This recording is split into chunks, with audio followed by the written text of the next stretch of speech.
Goeiemôre aan almal. Ek hoop julle het 'n geseënde Sabbat sover. Sê vir my, vir wie is dit nie lekker om niks te doen nie? Vir wie is dit nie lekker net om Sabbat te hou nie, net om saam met die Here tyd te spandeer nie? Is ons nie geseën om 'n gedeelte van hierdie waarheid te hê nie? En is ons nie meer geseënd om hierdie lesse wat ons die afgelope kwartaal gehad het te hê nie? Gister is ek besig met die voorbereiding van die les en ek besef by myself hoe belangrik is hierdie gedeelte van die wet. Hierdie laaste kwartaal het ons geleer van die wet en hoekom die wet vir ons belangrik is. En ek besef dat ons is nie baie ver van 'n tyd af wat hierdie lette vir ons krities gaan wees nie. En ou raak eintlik spyt omdat ons nou aan die einde van hierdie kwartaal se lesse gekom het, maar dit was regtig vir my 'n seën gewees en ek is eerlik met julle en ek dink glad nie ons het 'n chip op ons shoulders nie, soos wat die Engelsman sê, maar ek dink baie keer in 1 week se les leer ons baie meer as wat baie mense daar buite in 'n jaar of 2 of 3 of 10 leer. Is dit nie so nie? Voordat ons verder gaan, kom ons sluit net die oë en ons vra die Heilige Gees se teenwoordigheid. Here, dankie vir die voorreg wat ons het om hierdie lesse te kan bestudeer. Here, dankie dat daar 'n eindtyd kerk is, Here, met miljoene mense wat vandag almal bymekaar kom om hierdie selfde les te bestudeer. Here, ek wil vra dat U asseblief ons harte sal open en ons verstande sal open, Here, sodat ons sal inneem en sodat ons hierdie skatte en hierdie lesse sal sien en waardeer en sal uitleef, Here. Here, ek wil ook vra dat ons in genade die belofte van U kan eis, waar U sê, waar 2 of meer in U naam vergader, daar is U persoonlik deur U Gees betrokke, Here, en teenwoordig, en daarom wil ons U welkom heet vandag, Here, en ons wil vra dat U ons sal lei, sodat U wil sal geskied. Dis my gebed in Jesus se naam. Amen. Nou, ons begin met die laaste les van hierdie kwartaal, en dit sê vir ons dat die titel van die les is Liefde is die vervulling van die wet. Nou, ek wil vir ons die geheeteks lees wat kom uit die Nuwe Lewende Vertaling, maar ek wil ook hê dat iemand na die tyd, of nou hierna net vir my asseblief uit die ou vertaling, ook hierdie gedeelte sal lees. Dis Romeine 13 vers 8. Dat die Nuwe Lewende Vertaling sê, betaal alles wat julle verskuldig is, maar die een rekening wat julle altyd verskuldig sal bly, is om mekaar lief te hê. As jy jou naaste lief het, vervul jy die wet. Het iemand vir ons hierdie vers dalk in die ou vertaling? Dankie, Rian. Wees aan niemand iets skuldig, behalwe om mekaar lief te hê, want hy wat 'n ander lief het die wet vervul. So dit is vir ons taamlik opsigtelik hierso dat hy wat sy naaste lief het, vervul die wet. Nou die les vertel vir ons van 'n kerkraad lid wat met die predikant gesels nadat hulle 'n probleem bespreek van 'n weerbarstige lidmaat. Nou ek weet nie wat is 'n weerbarstige lidmaat nie, seker maar 'n moeilike lidmaat. En een van hierdie kerkraadslede sê vir die predikant, nou as ons die regte besluit wil neem, is medelee buite die kwessie. Nou sou julle sê, dis 'n goeie aanbeveling vir die aanvat van so 'n bespreking van 'n weerbarstige lidmaat.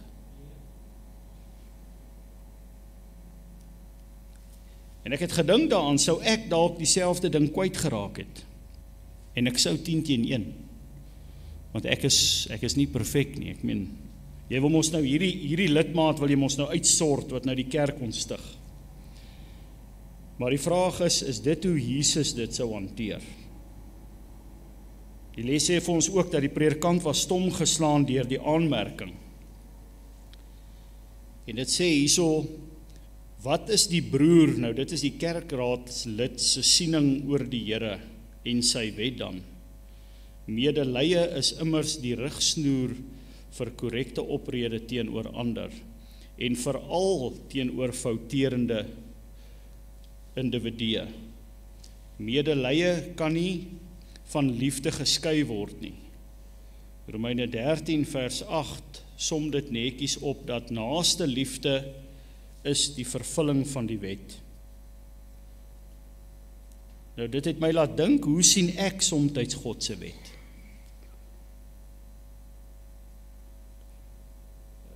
Nee, dit is nie hoe jy veronderstel is om Sabbat te hou nie. Of jy gehoor hoe praat daardie ou van sy vrou, of daardie vrou van haar man, dis mos nou iets wat ek nooit sal doen nie.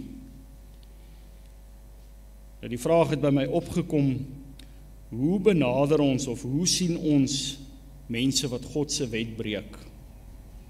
Is ons veroordelend of het ons medelee met hulle? Probeer ons werklik in liefde reg help en teregwys? Nou ek weet ek skiet maar baie kort daarmee. Maar dan aan die ander kant is daar ook nou die ander kant. Dit sê ook vir ons dat liefde staan nie een kant en kyk en laat toe dat God se wet maar net gebreek en vertrap word nie. Liefde is nie losstaande van die wet nie. Ellen White sê dat die wet is 'n afskrif van God se karakter. Nou benader ek iemand wat die wet breek of wat moeilik is in die gemeente soms met God se karakter of benader ek hulle met Jaco se karakter? Wat nie altyd so naby aan God is nie. Die onderste paragraafie van die les sê van ons op Sabbat se gedeelte, die wet van God is nie 'n stel abstrakte beginsels nie, maar instruksies en ook bevele om die mens te laat floreer. Die wet van God is deels 'n uitdrukking van die liefde, aangesien God self daaraan uitdrukking gee. My manier om so 'n lidmaat te hanteer, laat dit altyd daardie persoon floreer of laat dit soms maar net my eie ego floreer? Dit is die moeilike vraag. Maak ek die wet mooi en liefdevol vir ander persone of maak ek dit veroordelend? Hoe kyk hulle na die wet? Die wet is ook veroordelend. En dis hoekom dit so moeilik is. En dis hoekom ons goddelike leiding daarvoor nodig sal hê. Is daar enige iemand wat iets vir ons by Sabbat wil bysit? Gaan ons dan aan na Sondag toe. Sondag praat van die wet van liefde. Ons het nou net gesien dat God se wet is nie net 'n klomp reëls nie. God het nie eendag gesit en hy het niks gehad om te doen nie en toe besluit hy om nou 'n klomp reëls en regulasies neer te skryf nie. 'n klomp moets en moenies bymekaar te sit nie. Die wet gee uiting aan iets anders. Waaraan gee die wet uiting? Aan verhoudinge. Mens sien die boustene tot goeie en egte verhoudinge in die 10 gebooie. Liefde, omgee, opoffering. Nou hierdie beginsels, soos wat die boekie vir ons sê, was reeds in Eden teenwoordig gewees. Hierdie beginsels wat die band of die verhouding tussen God en die mens met sy medemens moet wees. En dit is liefde. Nou hierdie wet wat later in Eksodus 20 op kliptafels geskryf is binne hierdie raamwerk van die verbondsverhouding aan Israel gegee. Nou hoe het die Here gemaak? Het die Here net 'n klomp reëls gegee? Of het die Here eers sy volk gered uit Egipte uit slawerny uit? het hy eers aan hulle beloof dat hy met hulle sal wees, dat hy hulle sal oppas. Hy het hulle eers gehelp deur sy wonderwerke daar deur die see, toe daai klomp Egiptenare daar van agteraf gekom het en almal gevrees het vir hulle lewe. God het reeds sy liefde en sy verlossing aan sy volk bewys. En toe gee hy sy gebooie. Rian? Jaco, wat vir my ook 'n baie goeie voorbeeld is. Toe daai fariseërs, daai skrifgeleerdes, daai vrou betrap het met oorspel. In die daad. En toe sê hulle, maar die wet sê, ons moet daar stenig. En toe sê die Here, okay, maar die wat die sonde het, die gooi die eerste klip. En wat vir my mooi is, wat was sy woorde gewees, heel aan die einde. Niemand het jou veroordeel nie, maar ek veroordeel jou ook nie. Gaan en sondig nie meer nie. En dis die manier, dis die attitude wat ons ook moet hê met ander mense, om daai liefde uit te deel. Nee, ek stem saam, maar dit is vir my, dit is interessant dat jy dit opbring, want ek het hierdie week, het ek daaraan gedink, toe ek oor die gedeelte gaan wat sê, en God skryf met sy vinger op kliptafels, het ek gedink aan Jesus wat met sy vinger in die sand hulle sonde skryf, is dit nie? So, daardie, ek weet nie wat noem ons dit nie, embleem of dat God op kliptafel sy wet skryf met sy vinger, en God skryf hulle sondes in die sand. Dit sê vir my dat die sondes kan verwyder word, maar die wet is nie in die sand geskryf nie. Ek het net toevallig hierdie week, so dis interessant dat jy daai punt aanraak. En baie dankie vir daai bydrae, ja.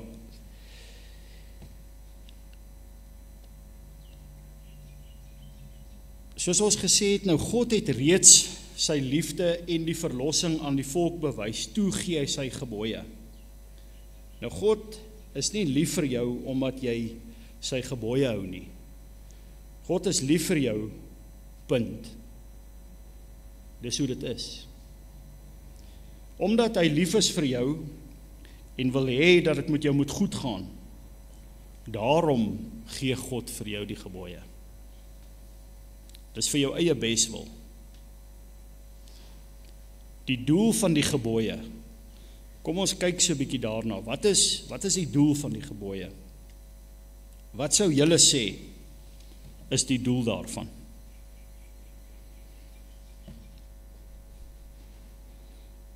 Ekskuus, het iemand, ja. As julle iets wil sê, steek net vir ons julle hand op, dan gaan Rian vir julle die. Ja, is baie duidelik dat ons die karakter van God, want die wet is die karakter van God, dat ons dan ook die karakter van God sal aanneem. Maar baie duidelik ook uit die les dat ons die twee verhoudinge, die eerste 4 gebooie, die verhouding tot ons liefde tot God, en die ander 6 tot ons naaste, soos ons nou reeds basies ons nou kennis dra, dan moet ons ook baie, dit baie ernstig opneem, dat dit is die 2 bene waarop dit staan, en niks en anders te neem, dit ontvorm op die einde van die dag eintlik maar die karakter van God. Ek is bly jy gebruik daai woord verhoudinge, baie dankie. En die karakter van God. Het ons 'n een-eenheid of het ons 'n drie-enige God? Ons God is 'n God van verhoudinge. As God die Vader, God die Seun en God die Heilige Gees. Selfs in die Godheid is daar verhoudinge. Nou die gebooie, soos wat jy gesê het, is daar vir goeie verhoudinge bou, dis sodat dit met ons kan goed gaan. Nou wanneer gaan dit goed met jou? Die eerste 4 gebooie, watter verhouding spreek hierdie gebooie aan? Die verhouding tussen jou en tussen God. Is dit tot voordeel vir jou om 'n verhouding met die God van die heelal te hê? Of kom ek vra so? Sê nou Etienne daar agter. Hy en Donald Trump, hulle is so. Kyk, hulle is maatjies. En Etienne, as hy met ou Donald wil praat, dan tel hy die selfoon op en hy bel hom som op sy persoonlike selfoon. Dink julle dat daardie verhouding sal vir hom 'n paar deurtjies kan oopmaak in die lewe? Ek dink verseker so.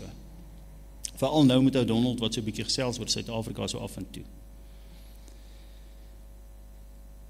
Nou, dink jy om 'n verhouding met die koning van konings te hê, die skepper God, wat alles gemaak het, die magtigste wese in die heelal? Dis hy wat Donald Trump soos 'n hotdog stand laat lyk. Dink jy dit sal vir jou as mens voordelig wees om met so 'n God 'n verhouding te hê? Daai selfde God wat vir jou so lief is dat hy sy lewe vir jou aan die kruis kom neerlê het. Daar moet ons definitief vir ons 'n voordeel daarin wees. Oom Ben? Ek dink aan 'n liedjie. Ek ken nou nie al die woorde, maar onder andere kom van hierdie woorde daarvoor. My pa is die koning van die heelal. En as my pa die koning van die heelal is, dan is ek 'n seun van die koning. En seuns of dogters het altyd meer voordeel as nie seuns of om buiteegtelike verhoudings. So dit is goed om met die Here 'n verhouding te hê. Daar's baie voordeel daarin.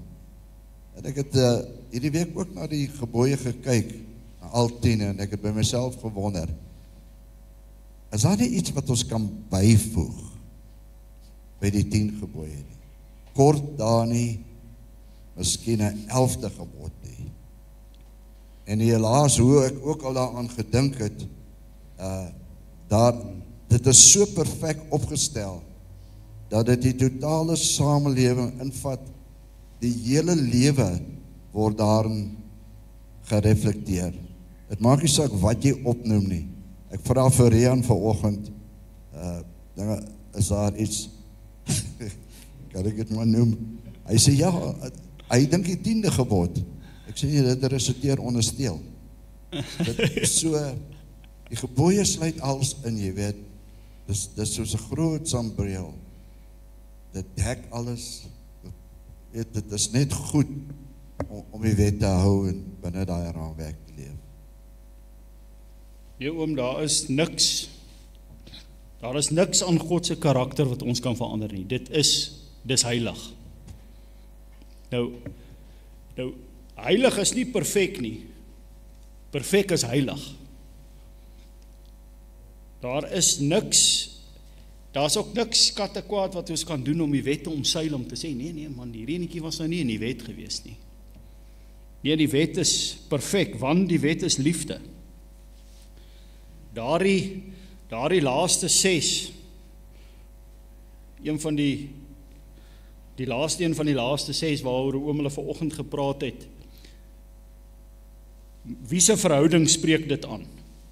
Ons luister. Ja, ekskuus. Ek wil net invalshoek inbring. Asseblief.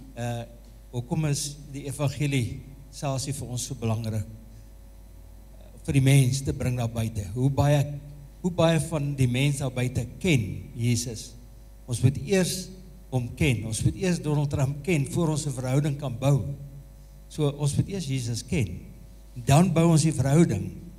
En so ook by die evangelisasie, ons vat dit baie keer miskien bietjie ligtig weg. Ons wil sommer dadelik inspring met die advent boodskap. Intussen ken die persoon nie eers vir Jesus nie. So daarom is die dryf liefde in totaliteit. So ken hom, bou dan in watter opsig, of teenoor die naaste, maar eerstens teenoor God. As ons nie hom ken nie, sal ons ook nie 'n verhouding met hom hê nie. Ek stem saam, ek wil dit amper 'n bietjie verder vat om te sê dat as ons nie 'n verhouding, Jaco, self nie 'n verhouding met hom het en hom ken nie, hoe gaan ek hom voorstel aan iemand anders? En is dit nie dalk die rede hoekom ons baie keer 'n wanvoorstelling maak nie? Ken ons vir God so dat ek kan onthou toe ek en my vrou, toe ons nou nog begin date het. Enige tydjie wat ek gekry het, Sondaande dan spring ek in Pretoria op daai motorbike van my, dan jaag ek deur Ventersdorp toe, want ons skryf maandag eksamen. Dan gaan kuier hy eers bietjie daarso. Enige verskoning, enige tyd wat jy gekry het, het jy gebruik om daardie persoon te leer ken. En ek kon vir jou baie dinge van my vrou vertel het, of my girlfriend op daai stadium. Hoekom? Want ek het tyd saam met haar gespandeer, ek het haar geleer ken. En ons moet die Here ken, ons moet Jesus ken, want hoe gaan ons vir ander mense van hom vertel? En hierdie laaste 6 gebooie, dit is wat dit alles vir my bymekaar bring, is as ons werklik omgee vir daardie medemens van ons, vir ons naastes, gaan ons juis hierdie beste ding in ons lewe, gaan ons met hulle wil deel. Ek gaan vir ons daardie onderste paragraafie in Sondagse gedeelte, Rian, yes. Jaco, ek dink dan net, dink het hoe lekker sou het gewees het as almal in Middelburg, en ek gebruik het Middelburg as 'n voorbeeld, as ons almal die 10 gebooie hou, elke liewe een, dan kon ons lekker rondgeloop het, ons hoef vir niks bekommerd te gewees het nie, dis maar net 'n gedagte wat ek wil deel, dankie. Daar was eens op 'n tyd so Middelburg gewees, en dan gaan weer eens op 'n tyd so Middelburg gewees, en dit is presies hoekom die Here hierdie wet vir ons gebring het, om vir ons te wys hoe was dit en hoe gaan dit eendag wees. Maar ja, dit is hoekom hy daar is, ons almal kan in vrede, man, ek sou nie eens my kar gesluit het daar buite nie.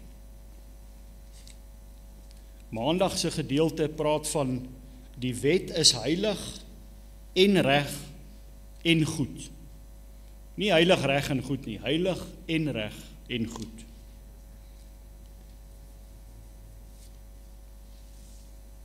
Nou liefde is die grondslag van God se wet. Wanneer God sy wet handhaaf hy liefde.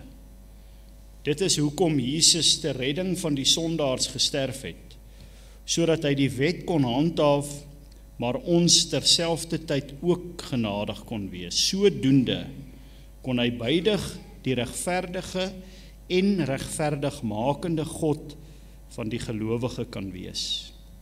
Wat 'n uitdrukking van liefde. Net so maak die verlossingsproses nie die wet ongeldig nie, inteendeel, dit bekragtig die wet opnuut. Kan iemand vir ons Romeine 6 vers 1 tot 3 lees asseblief? Romeine 6 vers 1 tot 3. Dankie wel dan.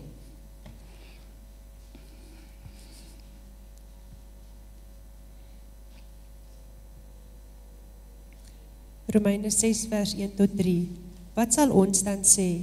Sal ons in die sonde bly, dat die genade meer kan word? Nee, stellig nie. Ons wat die sonde afgesterf het, hoe kan ons dan nog daarin lewe? Of weet julle nie dat ons almal wat in Christus Jesus gedoop is, in sy dood gedoop is nie? Baie dankie. Wat wys die wet vir ons uit?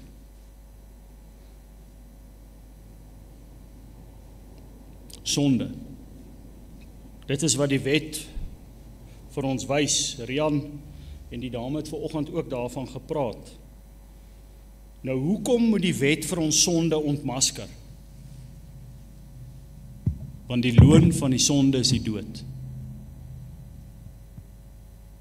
Die wet gee vir ons lewe.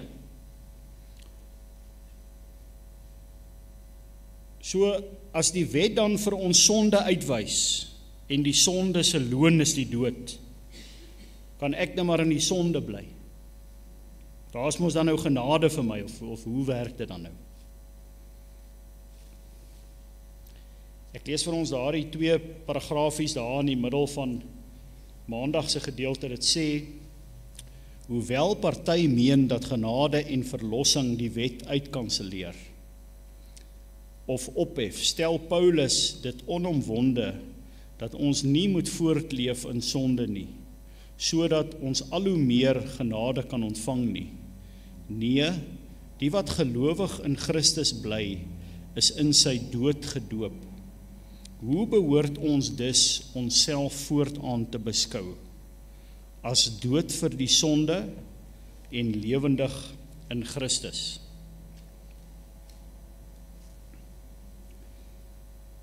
Die wet van God is nie sonde nie. Nee, wat dit wel doen is om ons bewus van die sonde en sondigheid te maak. So die wet is dus heilig en sy voorskrifte is heilig en reg en goed. Geen ander dinge openbaar ons geweldige behoefte aan verlossing en redding, 'n genadegawe wat slegs deur Christus kom en so duidelik soos die wet nie. So ons maak dus nie deur die geloof die wet ongeldig nie, hoegenaamd nie. Trouwens, ons bevestig die wet.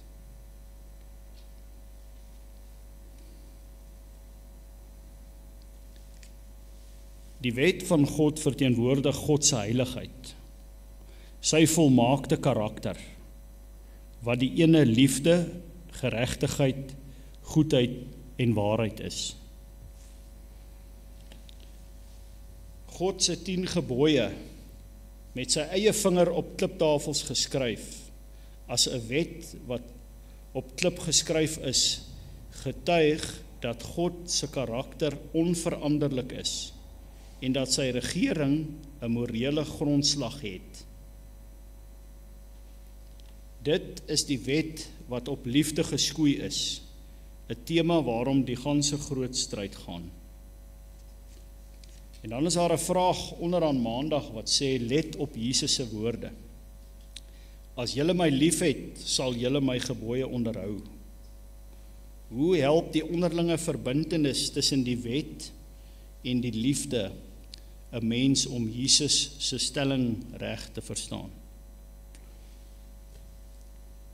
As jy my liefhet, sal jy jou naaste liefhet. En as jy jou naaste liefhet en my liefhet, dan gaan jy die gebooie onderhou.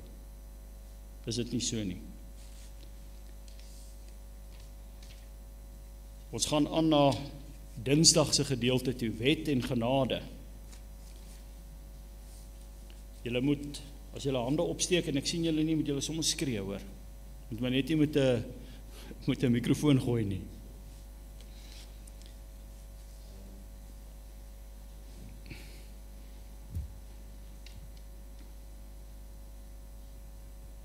Ek dink dan aan die onderhouding van die wet, dis reg, dis goed en dis heilig.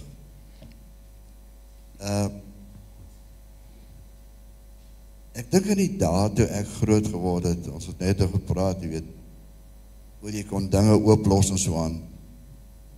Ons het omtrent in 4 of 5 huise, ons het 'n bietjie rondgetrek, waar ek groot geword het.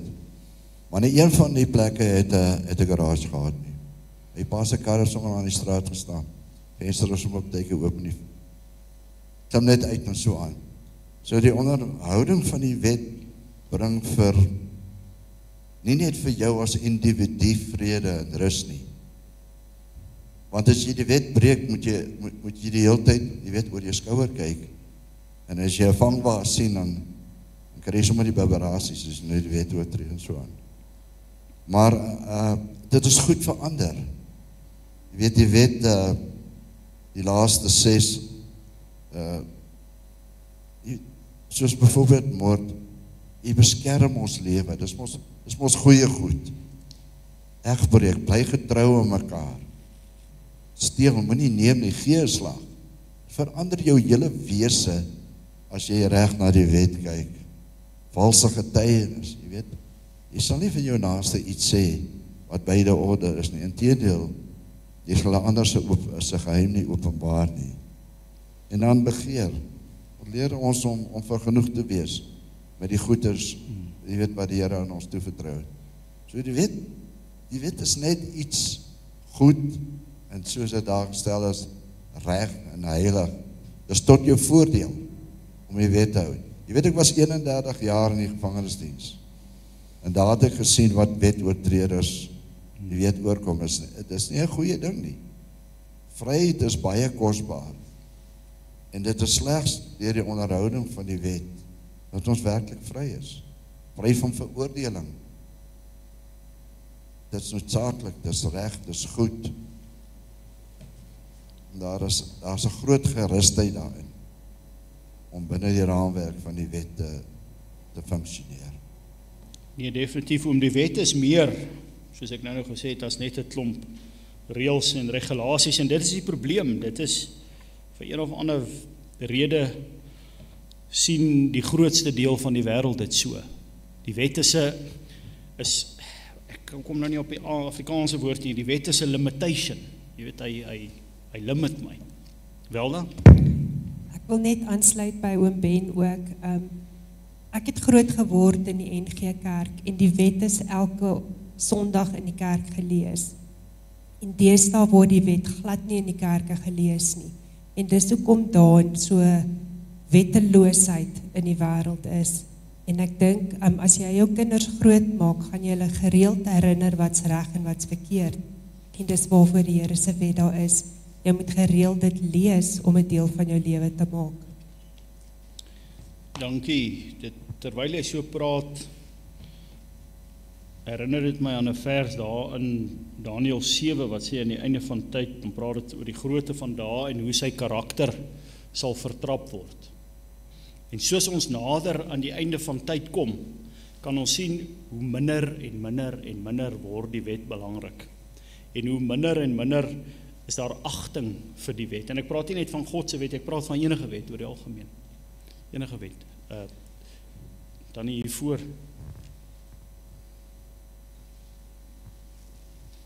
Ronel, nie dan Ronel, ekskuus Ronel. Ons praat nou so van die wet, maar ek is in die onderwys. En my bekommernis elke dag is, as ek sien hoe min mense, of hoe min van die kinders nog werklik 'n verhouding met Jesus Christus het. En ek weet ons is baie gesteld nou en ons gesprek gaan oor die wet, maar ek wil tog dit op julle harte lê dat julle die mense daar buite nie as wetteloos aanspreek nie, maar as Christeloos aanspreek. Daar is verskriklik baie mense wat Jesus nie meer as hulle pappa sien nie. Ja, ek stem saam, ons moet baie versigtig wees hoe ons mense daar buite aanspreek.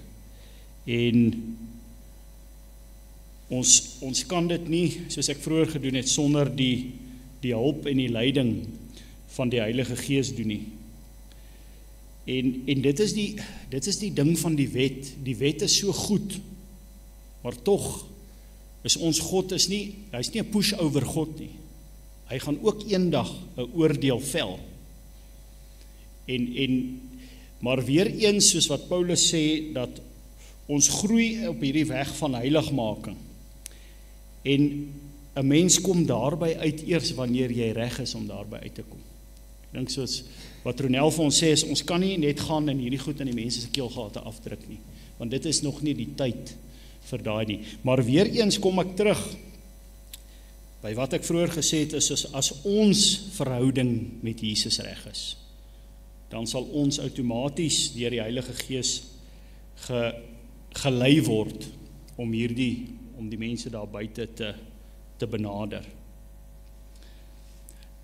Dinsdag gaan oor wet en genade.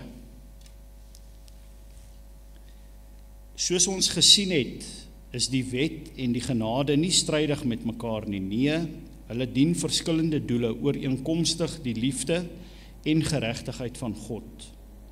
Israel van ouds sou kop gekrap het oor die moderne siening van die wet. Ek dink nie net Israel van ouds nie, julle almal het nou gepraat van nog in julle lewe. In julle lewe het ons so gemaak, om Ben praat van toe hy groot geword het. So ek dink ons voorvaders, my oupa hulle, sal ook saam met hulle kop gekrap het oor ons moderne siening van die wet en die genade, en dat die twee onversoenbare pole is, teenpole is. Vir hulle was die gee van die wet in op sigself 'n groot tentoonstelling van God se genade. In teenstelling, en hierdie is vir my baie belangrik, in teenstelling met die wispelturigheid en totale onvoorspelbaarheid van die buurnasies se sogenaamde gode, sodat daardie mense nie eers die vaagste benul gehad het wat hulle gode begeer het en aanneemlik gevind het nie.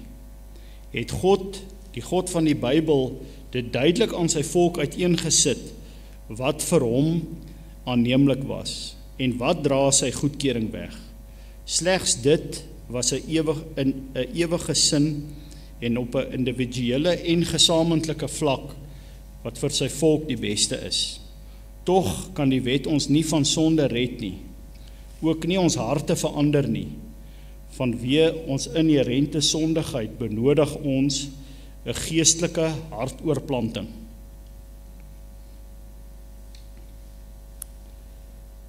Ek luister. Ek wil net ook noem, ietsie wat ek geleer het by Johan Prinsloo, baie jare terug, is hierdie idee van die wet, genade en sonde. Want kyk, sonder die wet kan jy mos nie jou sins establish nie, want jou sonde is mos oortreding van die wet. So as jy nie die wet het nie, oortree jy nie. So as jy nie oortree het nie, het jy nie genade nodig nie.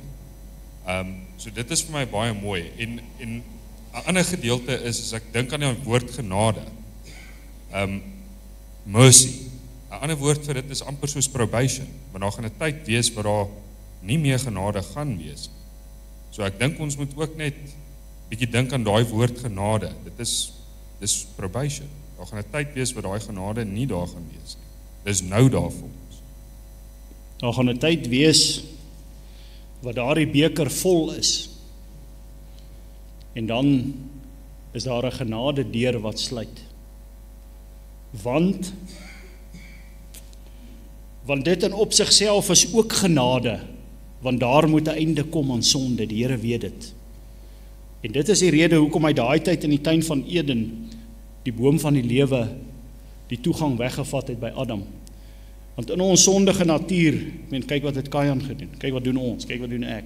Ons kan nie in ons sondige natuur vir ewig lewe nie. En dit gaan ons weer terugbring by daardie oorspronklike omstandighede wat God vir ons beplan het. Waar almal hulle karre kan ooplos. En niemand hoef te worry om vanaand te gaan rondloop nie.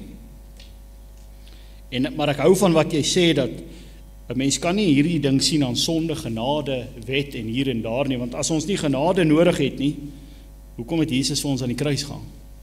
Ja, ek het dit nog net gesê. Ja, jy sien, so hierdie wet dis 'n groot ding, en ons kan vir 'n jaar lank praat oor die wet. Nou, ek gaan so 'n bietjie aanstoot in Jeremia 31, vers 31 tot 34, praat dit daarvan God se belofte om vir ons 'n nuwe hart te gee. Of op hierdie hart van ons gaan hy vir ons die wet skryf. Hy gaan op ons hart gaan hy die wet skryf. En ek gee my wet in hulle binneste en skryf dit op hulle harte. Nou dit laat my dink aan daai gedeelte van Esegiel 36 vers 26 waar die Here sê ek haal daai hart van klip uit en ek gee vir jou 'n hart van vlees. En dit vergelyk ook met hierdie nuwe hart waar Jesus praat van Nikodemus in Johannes 3 waar hy met hom praat oor wedergeboorte. Iets moet verander in ons.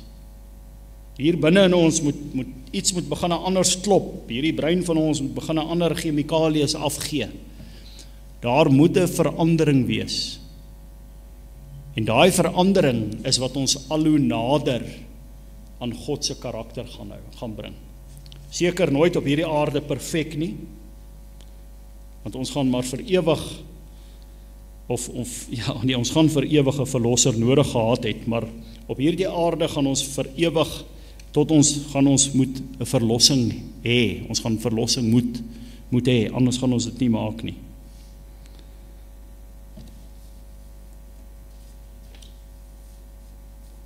Nou dan as jy Hebreërs 8 vers 10 lees, kan iemand dit gou vir my lees asseblief? Kom ons lees dit gou. Hebreërs 8 vers 10, ons het nou net gepraat van wat staan in Jeremia. Hebreërs 8 vers 10. Want dit is die verbond wat ek na die dae sal sluit met die huis van Israel, spreek die Here. Ek sal my wette in hulle verstand gee en dit op hulle hart skrywe. En ek sal vir hulle 'n God wees en hulle sal vir my, en hulle sal vir my 'n volk wees. Nou is jy seker jy het Hebreërs gelees daar? Want dit staan amper presies so, amper woord vir woord staan dit so in Jeremia. Nou, Paulus het hierdie 'n rukkie geskryf nadat Jesus reeds opgevaar het. Skryf hy presies dieselfde oor die wet as wat Jeremia oor die wet geskryf het. Hy sal die wette in hulle verstand gee en op hulle harte skryf. En ek sal vir hulle God wees en hulle sal vir my 'n volk wees. So het God nog steeds 'n volk. Het hy 'n volk gehad vandat Jesus opgevaar het? Het hy vandag nog 'n volk? Natuurlik. Dit is geen wonder dat die langste hoofstuk in die Bybel gaan oor die wet en hoe wonderlik die wet is en hoe heilig die wet is. Psalm 119 is, ek weet nie, 180 vers, ek dink 184 of so iets. Dit gaan alles oor die wet. Maar net so vir interessantheid, ek het nou juis gegaan deur Psalm 119 en ek het elke wat verwys na die wet het ek onderstreep. En net so vir interessantheid, ek nou vir julle sê hoeveel. Ek dink is 137.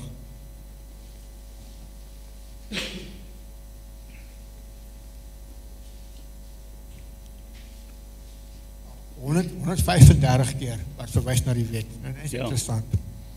Ja, dis wat ek sê, jy kan vir ewig, en ons gaan ten toe aan, vir ewig eendag praat oor hierdie wet.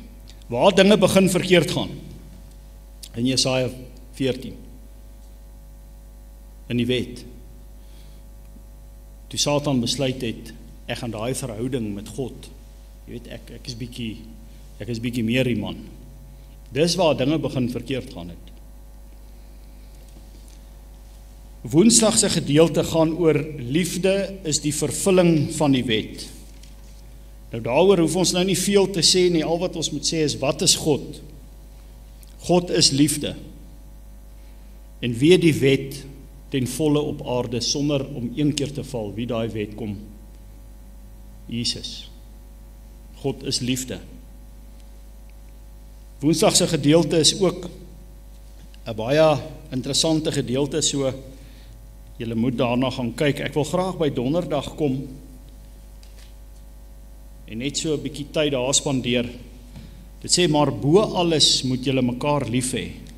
Die eerste paragraaf sê vir ons, as liefde die vervulling van die wet is, kan 'n mens nie die wet van God ten volle onderhou deur jou bloot van verkeerde dade te weerhou nie. Die wet van liefde in opsig, soos dit in die volledigheid van die skrif uitgedruk word, beveel ons nie net om van sondige dade te weerhou nie, maar spoor ons ook aan tot dade wat die liefde van God aan ander openbaar. En nie net aan lidmate en gemeentelede nie, maar ook aan die ganse wêreld daar buite. Die wêreld is gewis 'n ernstige behoefte aan die opregte Christen, wat opregte behoefte aan Christen getuienis het. Ek dink daai is wat Ronel vroeër vir ons aangeraak het. Dat daar is mense daar buite wat, ons moet nie sê onwettig is nie, maar ja, dis moeilik om oor hulle, ek weet, onchristen is ook vir my moeilik, maar daar is mense daar buite wat 'n ernstige behoefte aan die Christus getuienis het, aan Christus se karakter het, wat op die einde van die dag die wet is.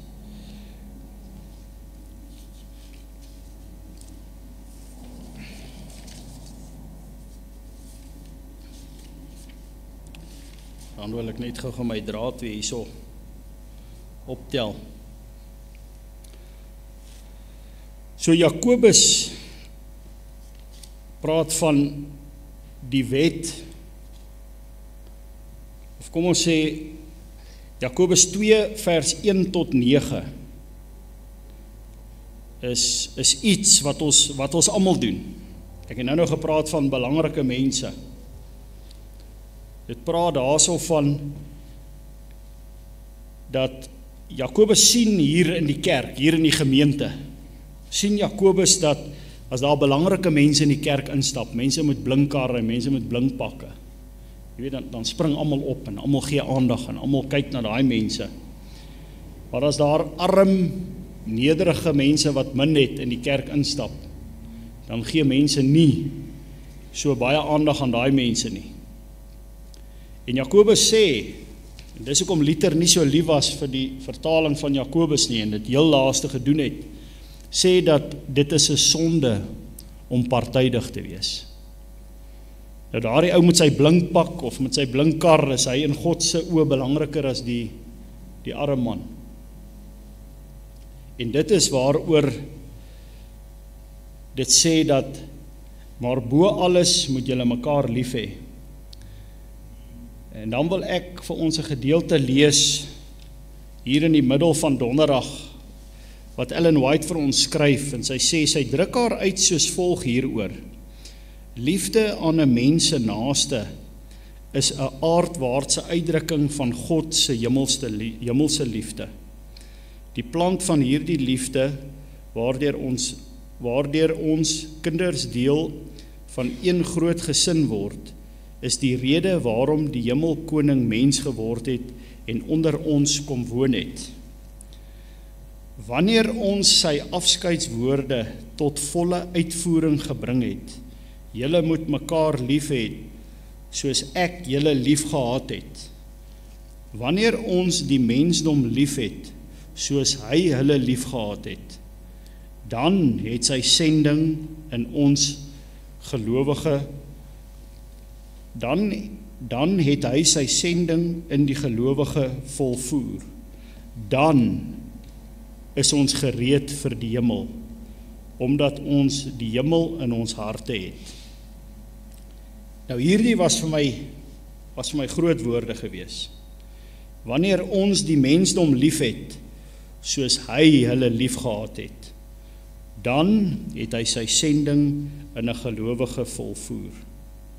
Dan is ons gereed vir die hemel. Ek het nog nie die mensdom lief soos wat Jesus hulle lief het nie.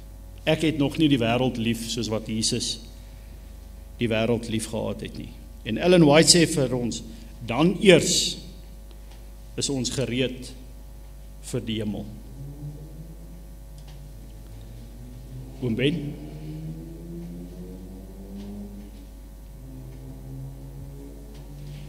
Ja, toe ek na hierdie woorde gekyk het, hierdie week, julle moet mekaar lief hê, net soos ek julle lief gehad het, het ek gewonder aan die hoe. En om dit werklik te verstaan, is om na die lewe van Christus te kyk, maar veral daar die laaste week, daar in die boventrek, waar die skepper van die hemel en aarde, om homself ontledig en die gestalte van die diensknegt aanneem, en die voete van sy disippels was, maar ook die voete van sy verraaier. Dis hoe God lief het. Ja.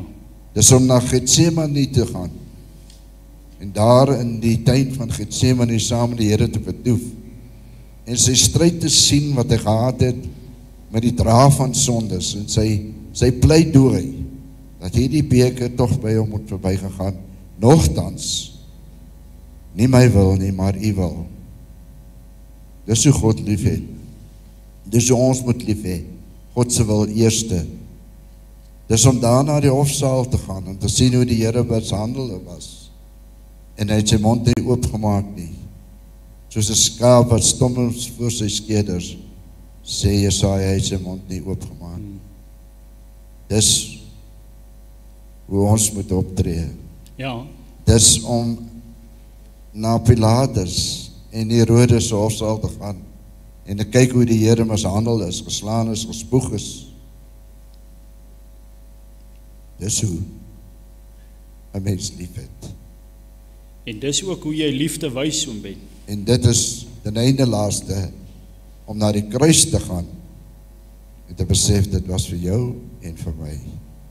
Dis hoe 'n mens lief het soos Christus. Wat beteken dit om na die kruis te kyk of om in Jesus se skoene te loop? Jesus sê, soos ek julle lief gehad het. Nou, hoe was dit? En dan sê dit, hieraan sal almal weet dat julle my disippels is. Mense sal sien, maar iets is anders dan hierdie ou. Hierdie ou het 'n ander verhouding met sy medemens. Ek gaan vir ons afsluit met daardie paragraaf op Vrydag. Kyk, Ellen White kom maar net 'n ding geskryf, dit was definitief geïnspireerde pen. Die wat hulle medemens bedien, sal deur die groot herder bedien word. Hulle self sal van die lewende water drink, totdat hulle dors geles is. Die sulke sal nie na opwindende vermaak, of na 'n lewensverandering wat avontuur bring smag nie. Hulle belangstelling en aandag sal by die sieleredding wees, by die wat op die vermoeienis afstuur. Dan sal sosiale interaksie 'n nut hê. Die Verlosser se liefde sal ons harte nader en mekaar trek en ons verenig. Wanneer ons besef dat ons medewerkers van God is, sal ons nie apaties teenoor sy belofte staan nie. Nee, ons sal vuur en vlam wees. Ons sal met geesdrif daaroor praat. Toe die Here vir Moses roep om 'n onkundige, ongedissiplineerde en rebelse volk as leier te dien, ontvang hy die belofte, ek sal self saamgaan, sodat jou hart rus kan kry. 'n Vraagsin in die Bybel, maar hier aangepas na 'n stelling omdat God hom in vers 17 daartoe verbind het.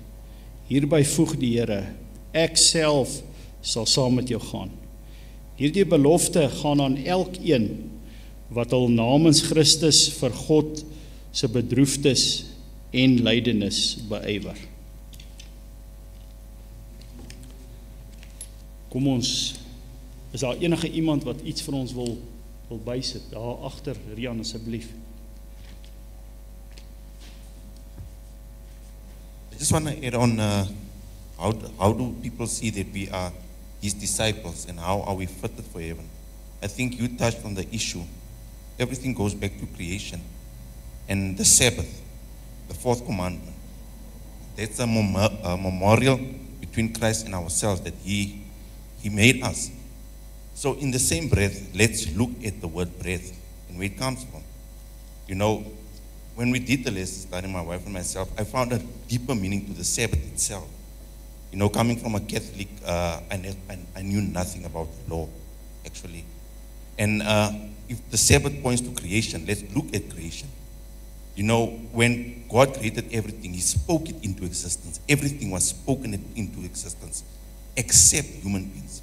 He took dust, he formed it, and in his likeness. Remember, he said to say, let's form man in our image. So in his likeness, he formed us, but he breathed the breath of life, and that's in Genesis 2 verses 7. He said, he breathed the breath of life into our nostrils, and man became a living soul. Now, how are we fit? And how can people see that the Adventist people are actually his disciples?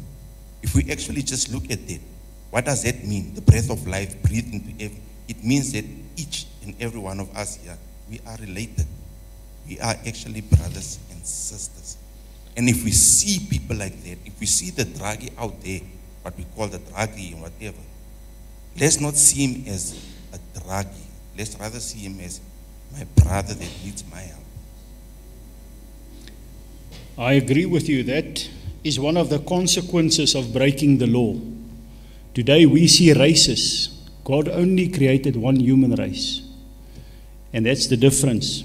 And that is part of what Satan is attacking, is God's law. Because of, like when Ben said earlier, the law is just perfect. And by breaking God's law, so many bad things will spool off of that. We have different races, we have different classes, we have different all sorts of things. God's law is perfect, And like David said, we cannot live without it. Thank you for your contribution. Kom ek sluit vir ons af. Ons dierbare God en ons hemelse Vader, dankie vir die voorreg wat ons het om, Here, om net van u wet te weet, Heer. Dit is reeds 'n groot voorreg. Here, maar dit is ook 'n groot verantwoordelikheid. Here, verantwoordelikheid wat ons sondige mense wat u wet so aanhou en aanhou verbreek, wat ons nie regtig op onsself kan toepas om vir die mense daar buite te wys nie, Here, en dis hoekom ons vra dat u ons genadig sal wees, Here, en dat u ons sal help om u karakter, nie u wet nie, Here, dat ons u karakter daar buite vir die mense kan wys.